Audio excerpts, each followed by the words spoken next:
Imagine it's a quiet night. You visit a friend, but by morning, a brutal murder has occurred. Robert Vaughn, a promising lawyer, is found dead in a townhouse with three clean stab wounds and no sign of a struggle. His friends claim an intruder did it, but their story falls apart. The crime scene looks staged, and the men are charged with obstruction. What really happened that night? Was it a cover up or something darker? Imagine you were investigating what would you believe that it was supposed to be an ordinary night, a brief visit to a friend's house, a place of safety and comfort. But what unfolded that night left more questions than answers and would come to be one of the most perplexing cases in modern American history. Was this a random act of violence, a crime of passion, or something more sinister, buried in the secrets of the people close to him? This is the story of Robert Vaughn, a case filled with contradictions, disturbing evidence, and unanswered questions. Let's dive in.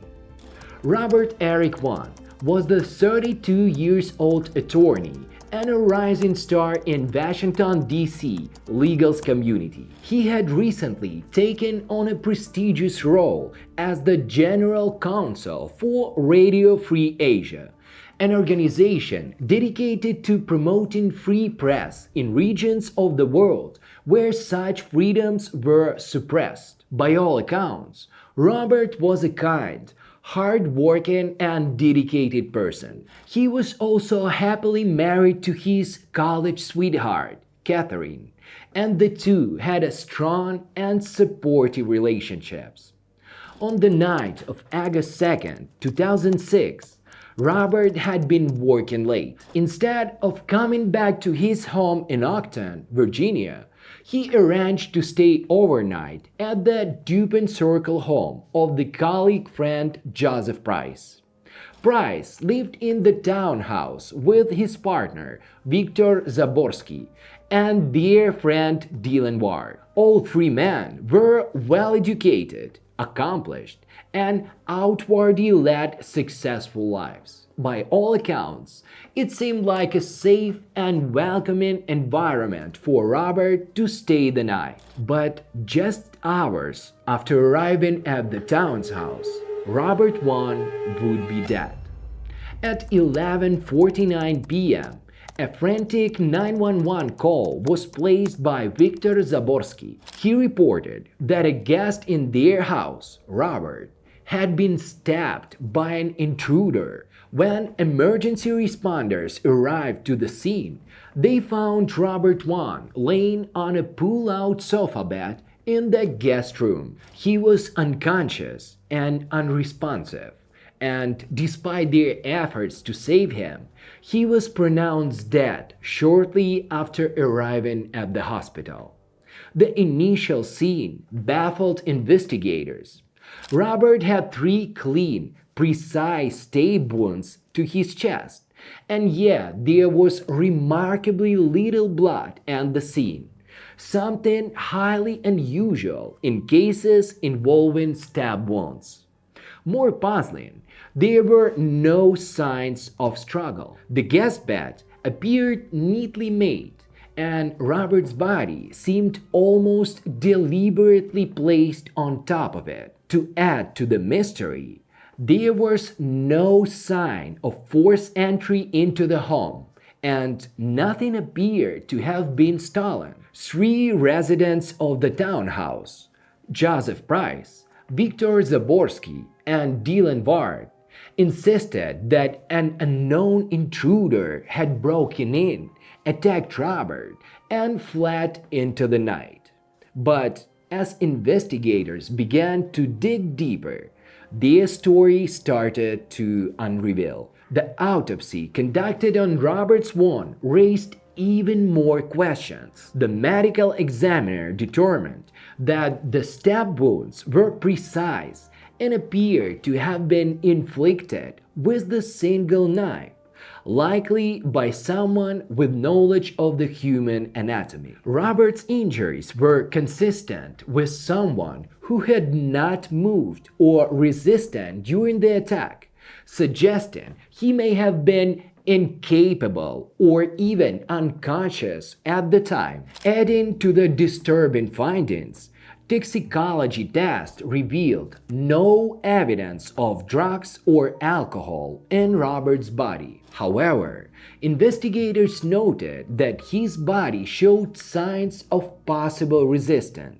including small puncture marks that raised questions about whether he had been injected with a paralytical substance. Throughout, no such drug were detected. One of the most significant discoveries was that knife found at the scene. Police noted that it appeared to have been cleaned and placed into the way that seems strange. Even more strangely, investigators determined that the knife used to stab Robert may not have been matched the wounds of his body, suggesting that another weapon had been used and then removed from the scene. From the very start, Joseph Price, Victor Zaborsky, and Dylan Ward maintained that an unknown intruder had entered the house, attacked Robert, and escaped undetected. They claimed to have been asleep when the attack occurred and said they were alerted by the sound of the bell from the back door, which they believed the intruder used to escape. But investigators were skeptical. The townhouse was located in a safe and upscale neighborhood, and there were no signs of forced entry or tampering with the locks. The security of the house raised serious doubts about whether an intruder could have entered unnoticed. And then there was the matter of the timeline. Police noted inconsistencies in the residents' account, particularly regarding how quickly they discovered Robert's injuries and called for help. As investigators pressed the three suspects for more details, their response remained consistent but unconvincing. There were no signs of panic or distress that might be expected from someone who had just witnessed a violent crime. Instead, their demeanor was calm, even rehearsed, and investigators began to suspect that the story of the intruder was a fabrication. As the investigation continued, several theories began to emerge. One theory was that Robert's death was not the result of the random attack, but rather something that had occurred within the home, possibly involving three residents. Some speculated that Robert may have been incapacitated and then murdered in the deliberate act.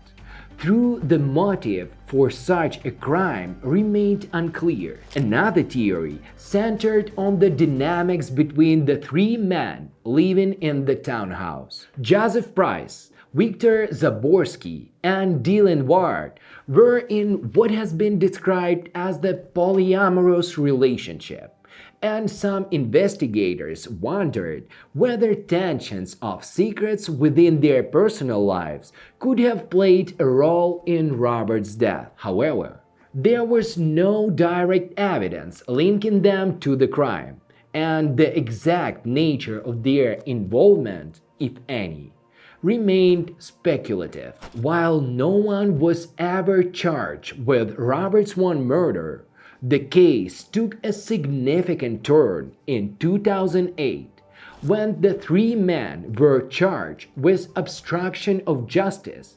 conspiracy, and evidence tampering. Prosecutors aligned that the man had manipulated the crime scene to cover up what had really happened and had provided false statements to investigators. The trial that followed revealed troubling details about the case. Forensic experts testified that the crime scene appeared staged, pointing to the suspiciously clean knife and the lack of blood as the key indicators. The prosecution argued that the man had deliberately altered the scene to mislead investigators and protect themselves. However, the defense maintained that the intruder theory was plausible and that there was no evidence directly linking the residence to Robert's death. Ultimately, the three men were acquitted of the charges, leaving the case unresolved. While the trial shed light on the inconsistencies and strange details surrounding Robert's death, it provided no definite answers about what had truly happened that night. For Robert Vaughn's family and friends, the lack of resolution has been a source of ongoing pain and frustration. Robert was described as the kind, intelligent, and loving person who had touched the lives of many. His death not only cut short a promising life, but also left a void that could never be filled. The case has also raised broader questions about justice and accountability. How could such a violent crime occur in a secure home, in an affluent neighborhood, without anyone being held responsible? And why have so many key details, like the missing weapon or the possible use of paralytic, remained unanswered after all these years? The death of Robert Vaughn continues to be a chilling reminder of how some mysteries refuse to yield their secrets even under intense security. It's a case that challenges our understanding of truth, deception, and the lengths of which people will go to protect themselves. Robert Vaughn's story is one that demands justice, a life full of promise, taken in a way that defies explanation. While the official investigation has stalled, the questions surrounding his death remain as urgent as ever. Who was responsible for Robert's death, and why? Until these questions are answered, his case will remain an open wound, a stark reminder of the limits of what we can know. If you have any thoughts, theories, or information about the case of Robert Vaughn, please share them. Cases like this remind us of the importance of seeking truth and justice for those who can no longer speak for themselves. Thank you for joining me as we explore these difficult stories. Until next time, stay safe and never stop asking questions.